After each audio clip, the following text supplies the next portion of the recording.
இந்த கல்யாண வீட்டுக்குலாம் நம்ம போனோம் அப்படின்னா இலையை போட்டு அதில் தண்ணியை தெளிச்சு விட்டு 2-3 கரண்டி சாப்பாடு அதில் அள்ளி வச்சு அப்படியே குழம்பு வந்து பார்த்திங்கன்னா ஒரு கரண்டி மட்டும் ஊற்ற வேணாம் அப்படின்னு சொல்லாமல் 2-3 கரண்டி ஊற்றியா அப்படின்னு நம்ம சொல்லுவோம். ஊற்றி விட்டு அப்படியே அந்த ஆவி பறக்கும்போது சூடாக அந்த சாம்பாரோட சாதத்தை அப்படியே நல்லா பிசைஞ்சு, அது சாம்பார் கொஞ்சம் அதிகமாக வச்சு பிசைஞ்சு அதை சாப்பிட்டு பார்த்தோம் அப்படின்னா டேஸ்ட்டு சும்மா சொல்லக்கூடாது, செம்மையாக இருக்கும். இந்த கல்யாண சாம்பார் வீட்டில் நம்ம எப்படி பண்ணலாம் அப்படிங்கிறத அதில் பார்க்க போகிறோம். இதுக்கு நம்ம காய் வந்து ஃப்ரெஷ்ஷாக நம்ம பறித்து வைக்கணும் அப்படிங்கிறதுக்காக பக்கத்து வீட்டில் முருங்கை மரம் இருந்துச்சு. அங்கே காயெலாம் நல்லா நிறையா அந்த மரத்தில் காய்ச்சதுனால நம்ம அவங்ககிட்ட பர்மிஷன் கேட்டு டைரெக்டாக அந்த முருங்கை மரத்துக்கிட்ட போயிட்டு அங்கே அப்படியே அது தொங்குற முருங்காயை இது ரொம்ப பக்கமாகவே இருந்துச்சு. அப்படியே கையில் ஒவ்வொன்றா உடச்சி ஒரு 1/2 கிலோ பக்கம் நம்ம இந்த முருங்காயை உடச்சி தனியாக நம்ம எடுத்து வச்சுக்கிட்டோம். அப்படியே ஒரு 3 காயாக நம்ம எடுத்து இப்படி உடச்சி எடுத்து வச்சுக்கிட்டோம். அதேமாரி முருங்கை சாம்பாரை பொறுத்தவரையும் நம்ம ஃப்ரெஷ்ஷாக அப்படியே பறித்து வச்சோம் அப்படின்னா டேஸ்ட்டு வேறு லெவலில் இருக்கும்.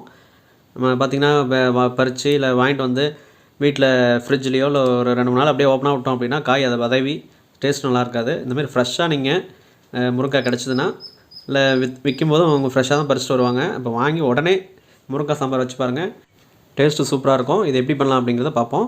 குக்கரில் ஒரு 100 கிராம் அளவுக்கு துவரம் பருப்பை நல்லெண்ணெய்லாம் ஊற்றி மஞ்சத்தூள் கொஞ்சம் போட்டு உப்பு கொஞ்சம் போட்டு இந்தமாரி வேக வச்சு நம்ம பருப்பு வேக வைக்கும் போது ரொம்ப குழைய விடக்கூடாது. குழைய விட்டிங்கன்னா டேஸ்ட் வராது குழம்பு. ஸோ இந்தமாரி கொஞ்சம் விதையாக இருக்கணும் பருப்பு.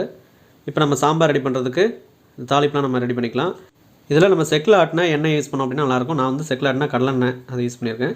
இதோட சீரகம் ஒரு 1/2 டீஸ்பூனு, மிளகு ஒரு 5-6 எண்ணிக்கை, அதேமாரி வெந்தயமும் ஒரு 5-6 எண்ணிக்கை, அதோட 2 பச்சை மிளகாய் நல்லா கீரி அரிஞ்சு போட்டாச்சு. அதோட 4-5 பல் பூண்டு உரித்து அதில் ஆட் பண்ணி போட்டாச்சு. ஸ்லைஸாக அரிஞ்சு போட்டாச்சு.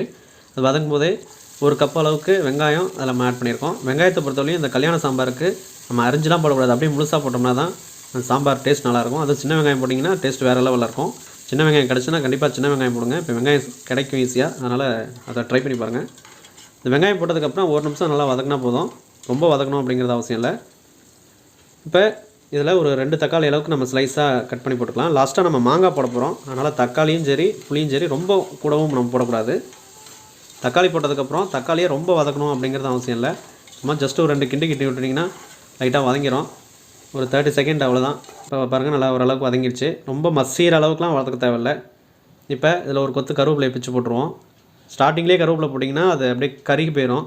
இந்தமாரி கருவேப்பிலை வந்து கொஞ்சம் வெங்காயம் வதக்கும் போது தக்காளி வதக்கும் போது போட்டிங்கன்னா அந்த ஃப்ளேவர் நல்லாயிருக்கும். ஃப்ரெஷ்ஷாக நம்ம அரிஞ்சு வச்சுருந்துற அந்த முருங்காயை அதில் நம்ம ஆட் பண்ணிக்கலாம்.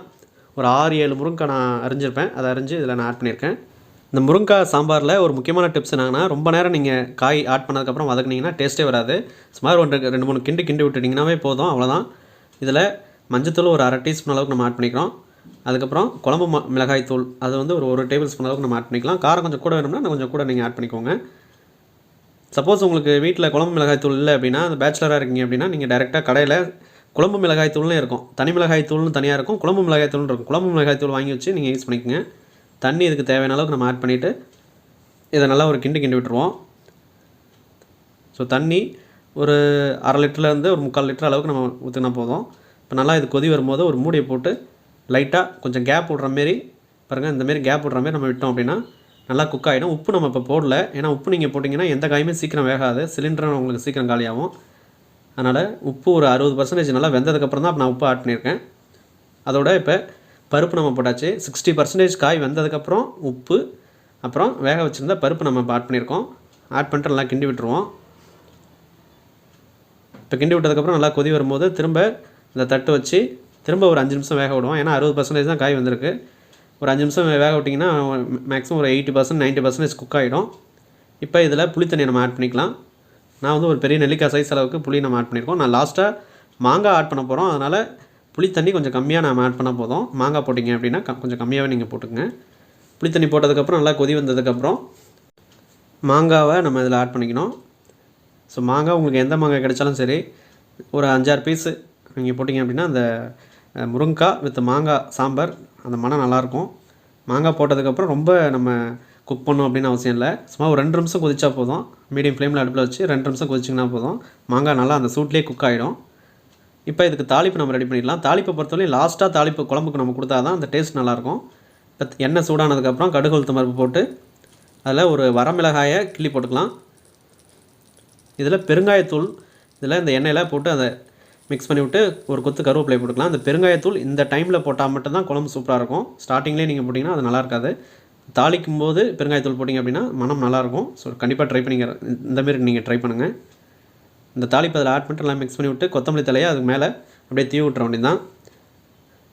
தீ விட்டோம் அப்படின்னா அப்படியே ஒரு மிக்ஸ் பண்ணி விட்டோம் அப்படின்னா அவ்வளோதான், ரெடி ஆகிடுச்சு. குழம்பை பொறுத்தவரையும் உங்களுக்கு கொஞ்சம் இந்தமாரி லூஸாக தான் இருக்கும். ரொம்ப திக்காக இருந்துச்சு அப்படின்னா அதுவும் நீங்கள் ஒரு 4-5 மணி நேரம் இப்போ காலையில் வச்சிங்க அப்படின்னா மதியத்துக்கு ரொம்ப கல் மாரி போயிடும், அதாவது திக்க ரொம்ப கெட்டியாகிடும். அதனால் அந்தமாரி நீங்கள் ட்ரை பண்ணாதீங்க. கொஞ்சம் லூஸாக தான் வைங்க. இந்தமாரி கொஞ்சம் சாம்பார் ரொம்ப கெட்டியாக இல்லாமல் ஓரளவுக்கு அந்த திக் கன்சிஸ்டன்சியில் இருக்கணும், பட் ரொம்ப இருக்கக்கூடாது. அப்போ தான் மதிய நேரத்துலேயும் குழம்பு உங்களுக்கு ரொம்ப கெட்டியாக இல்லாமல் சாப்பிட்றதுக்கு நல்லாயிருக்கும். நல்லா குழம்புல சாப்பாடும் நல்லா பிசைஞ்சு சாப்பிட்டீங்க அப்படின்னா டேஸ்ட் வேறு லெவலில் இருக்கும்.